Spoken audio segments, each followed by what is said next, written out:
का समय था। आसमान काला पड़ा था, जैसे किसी ने धुआं भर दिया हो। दूर दूर तक सिर्फ गड़गड़ाहट की आवाज गूंज रही थी। अचानक बादलों को चीरते हुए एक आग का गोला नीचे उतरता है। ये कोई तारा नहीं, ये एक प्रेडेटर का जहाज था। जहाज सीधे टकराता नहीं, लेकिन जोरदार धमाके से एक खुरदरे लाल रंग के रेगिस्तान में लैंड करता है। वही जगह, जेना नाम का ग्रह। यहाँ रेत भी जिंदा लगती है और हवा भी काटने वाली होती है। दरवाजा खुलता है और बाहर कदम रखता है डेक, एक युवा प्रेडेटर। उसकी आंखों में गुस्सा नहीं, पर चोट जरूर छिपी थी, क्योंकि उसे उसके अपने ही क्लैन ने निकाल कर यहाँ फेंक दिया था। यह उसका प्रूव योर सेल्फ टास्क था, जिसमें या तो शिकारी बनकर लौटो या मर जाओ। डेक के गले में एक टूटी फूटी सी मेडिकल ब्रेस वाली चीज थी, जिससे पता चलता था कि उसके अंदर कुछ कमजोरी है या शायद अतीत का कोई घाव। लेकिन चाहे जो हो, उसे किसी को नहीं दिखाना था। जैसे ही डेक आगे बढ़ता है, हवा में अजीब सी गंध आती है, खून की। ये ग्रह शांत नहीं था, हर घड़ी कोई ना कोई जीव किसी को खा रहा होता था। डेक अपने मास्क को ट्यून करता है, थर्मल मोड चालू करता है, लेकिन कुछ सेकंड में ही मास्क झटके से चमकता है। सिस्टम कहता है कि इस ग्रह में इतने जीव हैं कि उन्हें ट्रैक करना मुश्किल है, यानी यहाँ हर तरफ खतरा ही खतरा। धीरे धीरे वो चलना शुरू करता है। तभी उसे एक बहुत बड़ा स्केलेटन मिलता है, किसी ऐसे जानवर का जिसकी हड्डियां इंसान से भी 10 गुना बड़ी थी, और वो भी पूरा नहीं था, जैसे किसी और बड़े जीव ने उसे फाड़ा हो। डेक समझ जाता है, यहाँ सिर्फ शिकारी ही नहीं रहते, यहाँ शिकारी भी शिकार बनते हैं। कुछ आगे जाकर उसे एक अजीब आवाज सुनाई देती है, जैसे कोई मशीनें किसी आखिरी सांस ले रही हों। वो मुड़कर देखता है, रेत में आधी दबी हुई एक सिंथेटिक बॉडी। ये इंसान नहीं था, ये एक एंड्रॉइड थी। उसका नाम बाद में पता चलता है, थिया। डेक पहले तो उसे इग्नोर करता है। प्रेडेटर किसी इंसान या मशीन की परवाह नहीं करता, लेकिन जैसे ही वो मुड़ता है, थिया की आंखों में हल्की सी नीली लाइट चमकती है। वो एक्टिव हो रही थी। डेक तुरंत अपनी ब्लेड निकाल लेता है, लेकिन थिया में लड़ने की ताकत नहीं बची थी। वो टूटी हुई आवाज में बोलती है, मुझे पता है तुम कौन सी प्रजाति हो, पर मैं दुश्मन नहीं हूँ। प्रेडेटर कभी भरोसा नहीं करता, लेकिन थिया के शरीर पर इतने कट, खरोंचे और जलने के निशान थे कि साफ था इसने भी इस ग्रही नरक में जीने के लिए बहुत झेला है। डेक उसे जाने देता है, बस निगाहें रखता है। अचानक आसमान में जोरदार कंपन होता है। पहाड़ों के ऊपर से एक विशाल छाया दौड़ती है। जमीन हल्की कांपती है, जैसे कोई बहुत भारी चीज चल रही हो। थिया डर कर कहती है, वो आ रहा है, इस ग्रह का असली शिकारी। डेक मास्क पहनकर उसकी दिशा में देखता है। एक थर्मल संकेत दिखता है, लेकिन इतना बड़ा कि डेक की थर्मल विजन भी गड़बड़ा जाती है। थिया कहती है, अगर तुम यहाँ जीवित रहना चाहते हो तो तुम्हें मेरे रास्ते से चलना होगा। मैं इस ग्रह को जानती हूँ। डेक पहले मना कर देता है, लेकिन तभी दहाड़ती हुई आवाज से जमीन फटने लगती है। दूर की चट्टानें टूटती हैं और एक ऐसा जीव बाहर आता है जिसकी लंबाई प्रेडेटर से 2 गुनी और तेजी उससे भी ज्यादा। डेक समझ जाता है, अगर वो अकेला रहा तो पहली रात भी नहीं निकल पाएगा। वो थिया की ओर देखता है और पहली बार उसके अंदर हिचक महसूस होती है। प्रेडेटर की दुनिया में भरोसा कमजोरी माना जाता है, लेकिन यहाँ भरोसा ही उसकी ताकत बन सकता है। थिया जल्दी से उठने की कोशिश करती है। डेक गुस्से में दिखता है, पर उसको उठाने में मदद कर देता है, जैसे गैर इच्छा से ही सही, पर उसने एक साथी चुन लिया हो। और इसी के साथ दोनों उस दिशा की ओर भागते हैं जहां थिया कहती है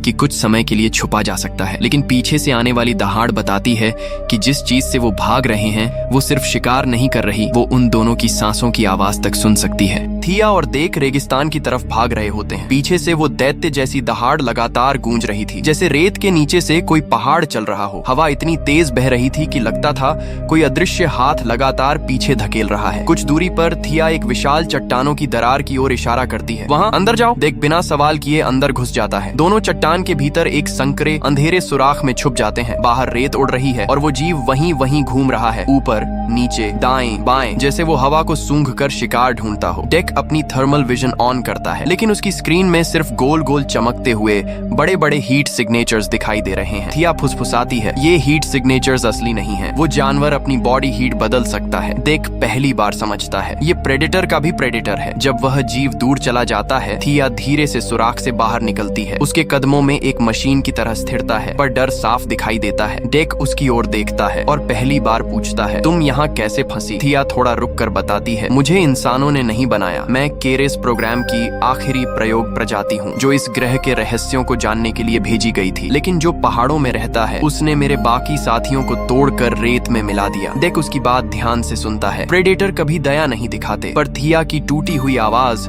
और उसके शरीर पर पड़े गहरे निशान बताते थे कि वो बहुत कुछ झेल चुकी है। दोनों आगे बढ़ते हैं और एक पुरानी आधी दबी हुई रिसर्च फैसिलिटी के पास पहुंचते हैं। दरवाजे टूटे हुए हैं, मशीनें आधी रेत में दबी हैं और हवा में एक हल्की सी मेटालिक गंध फैली है। थिया तुरंत अंदर चली जाती है। उसे ये जगह पहचान थी। वहाँ उसे पुराने डेटा कोर्स और होलोग्राफिक रिकॉर्ड मिलते हैं। उन रिकॉर्डिंग्स में वैज्ञानिक एक विशाल छाया का जिक्र करते हैं जो जेना ग्रह के नीचे पैदा हुई थी। उसका नाम था रेवेजर। ये वही जीव था जो डेक और थिया का पीछा कर रहा था, एक ऐसा प्राणी जिसे कभी किसी ने नहीं पछाड़ा। डेक रिकॉर्ड देखता है, रेवेजर किसी इंसान या प्रेडेटर जैसा नहीं है। उसकी त्वचा काली धातु जैसी, शरीर पत्थर जैसा भारी, और उसकी आवाज से पहाड़ गिर सकते हैं। यह जीव किसी भी थर्मल या मोशन डिटेक्टर को धोखा दे सकता है। थिया कहती है, अगर रेवेजर को नहीं रोका गया तो वो इस ग्रह के बाहर भी फैल सकता है और तुम प्रेडेटर्स भी उसे नहीं रोक पाओगे। डेक चुप रहता है। अंदर कहीं उसे पता है कि थिया सच कह रही है। अचानक फैसिलिटी की लाइटें बंद बंद सी होने लगती हैं। एक भारी वाइब्रेशन आता है। रेवेजर फैसिलिटी के पास पहुंच गया था। थिया के हाथ कांपते हैं। यहाँ से निकलना होगा। डेक उसे पकड़कर तेजी से फैसिलिटी के पिछले हिस्से की तरफ भागता है। रेवेजर की परछाई बाहर की रेत पर मंडरा रही है। उसकी ब्रीदिंग की आवाज दूर से ही कलेजे को हिला देती है। डेक और थिया किसी तरह फैसिलिटी के पिछले हिस्से में बने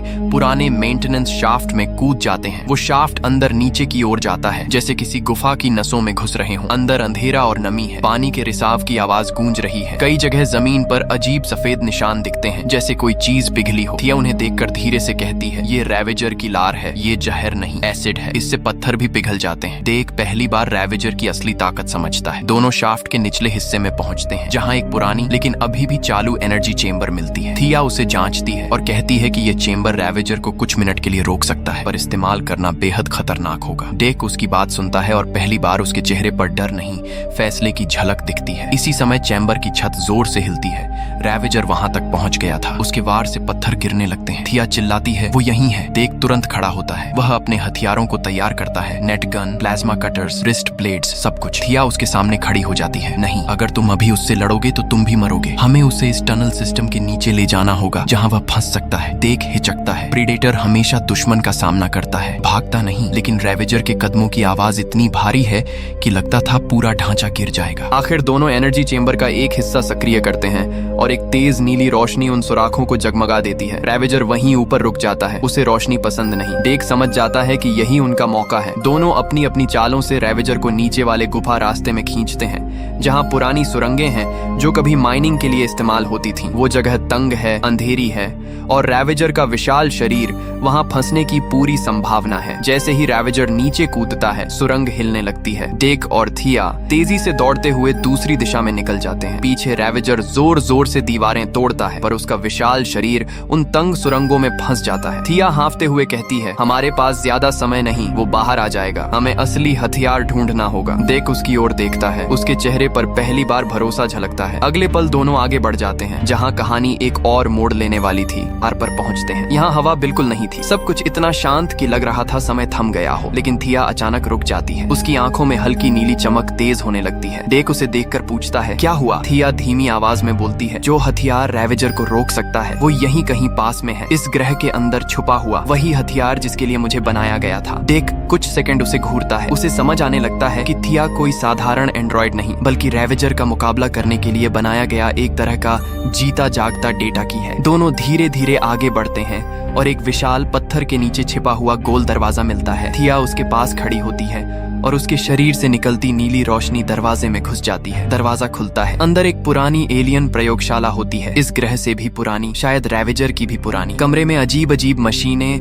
लाइट्स और दीवारों पर उभरी चमकती हुई आकृतियां थीं, जैसे ये जगह किसी भूली हुई सभ्यता ने बनाई हो। शांत हवा भी एक पल को रुक जाती है। डेक भारी सांस लेता है। थिया उसकी ओर देखती है, लेकिन उसकी आंखों की नीली रोशनी धीमी हो रही थी। लड़ाई में उसकी कोर सिस्टम को नुकसान हुआ था। डेक उसके सामने खड़ा होता है। पहली बार एक प्रेडेटर किसी मशीन के लिए दर्द महसूस कर रहा था। थिया धीमी आवाज में कहती है, मुझे पता था तुम एक बहिष्कृत नहीं, एक असली योद्धा हो। डेक उसकी ओर हाथ बढ़ाता है, लेकिन थिया की रोशनी धीरे धीरे बंद हो जाती है। उसका शरीर रेत जैसा हल्का होकर जमीन पर बैठ जाता है। एक शांत मुस्कान के साथ डेक उसके टूटे हुए कोर को उठाता है और बाहर चलता है। रेवेजर की गर्जन अब नहीं आती। आसमान धीरे धीरे साफ होने लगता है। डेक अपनी कबीले से अब भी बहिष्कृत था, लेकिन वह जानता था कि उसने जो किया वह किसी भी प्रेडेटर योद्धा से कम नहीं था। रेगिस्तान की उस डरावनी चुप्पी में जेम्स, कायरा और बचे हुए 2-3 सैनिक धीरे धीरे उस ओर बढ़ रहे थे जहाँ उन्हें लगा कि प्रीडेटर का असली बेस छिपा है। हवा गर्म थी, धरती तप रही थी, लेकिन डर उस गर्मी से भी ज्यादा चुभ रहा था। हर कोई जानता था ये लड़ाई आखिरी है, जीत कर निकलेंगे या नामो निशान भी नहीं बचेगा। अचानक जेम्स रुक, वही जो पूरे इलाके को मिटा देता है। जेम्स और कायरा की आंखें फैल गईं। भागो! जेम्स चिल्लाया। दोनों रेगिस्तान में जान बचाकर भागे। पीछे प्रीडेटर की आंखों में वही पुरानी शिकारी वाली चमक और धीरे धीरे डिवाइस पर झिलमिलाती लाल लाइट। आखिरी सेकंड रेगिस्तान की एक खड़ी चट्टान के पीछे जाते ही एक भयंकर विस्फोट हुआ। इतनी जोरदार आवाज जैसे पूरा रेगिस्तान फट गया हो। आसमान लाल हो गया। जेम्स और कायरा गिर पड़े। रेत उनके ऊपर बरस रही थी। कुछ मिनट बाद जब धुआं फैला